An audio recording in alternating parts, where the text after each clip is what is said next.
దేవునికి స్తోత్రం. దేవుని ప్రజలందరికీ నా వందనాలు.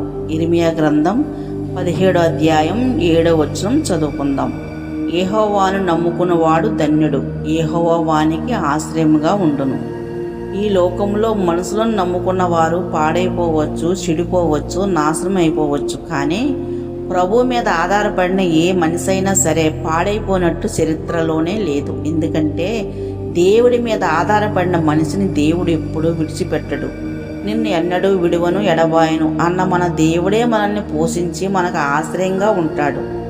జలముల యొద్ద నాటబడిన చెట్టు ఎలా పచ్చగా ఎలా సిగిరిస్తుందో దేవునిని నమ్ముకున్న వారు అలాగే ఉంటారు.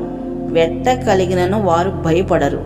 ఆ చెట్టు వర్షము లేని సంవత్సరమున చింతనందదు, కోపమానదు. అదే రీతిగా పూర్తిగా దేవుని మీద ఆధారపడిన మనిషి కూడా ఎన్ని కష్టాలు, బాధలు, శ్రమలు, అగ్గిలాంటి పరీక్షలు వచ్చినా ఎప్పుడూ నవ్వుతూనే సంతోషంగా పచ్చని చెట్టు వలె ఫలభరితమైన జీవితాన్ని జీవిస్తారు.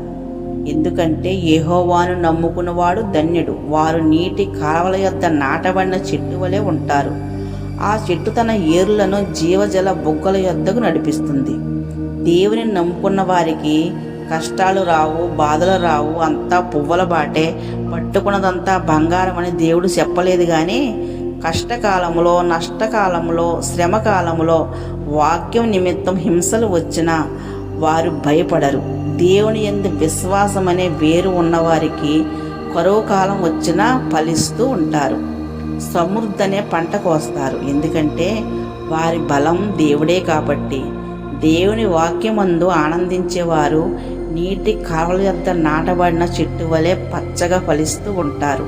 యోహాను 15:5 ప్రకారం ద్రాక్షవల్లిని నేను, తీగలు మీరు. ఎవడు నా యందు నిలిచి ఉండునో, నేను ఎవని యందు నిలిచి ఉండునో వారు బహుగా ఫలిస్తారు అని ప్రభువారే సెలవిచ్చారు. దేవుని యందు ఫలించే ప్రతి తీగ మరి ఎక్కువగా ఫలించాలని అందులో పనికిరాని తీగలను దేవుడు తీసివేస్తాడు.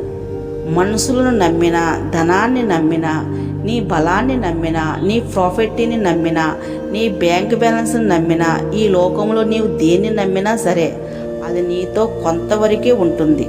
తరువాత నీవు ఒంటరిగానే వెళ్ళవలసి వస్తుంది.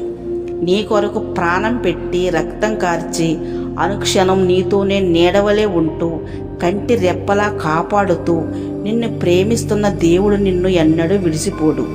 ఇహమందు పరమందు తోడే ఉంటాడు. దేవుడిని నమ్మడం అంటే శ్రమలు వచ్చినప్పుడు దేవుని విడిచిపెట్టడం కాదు.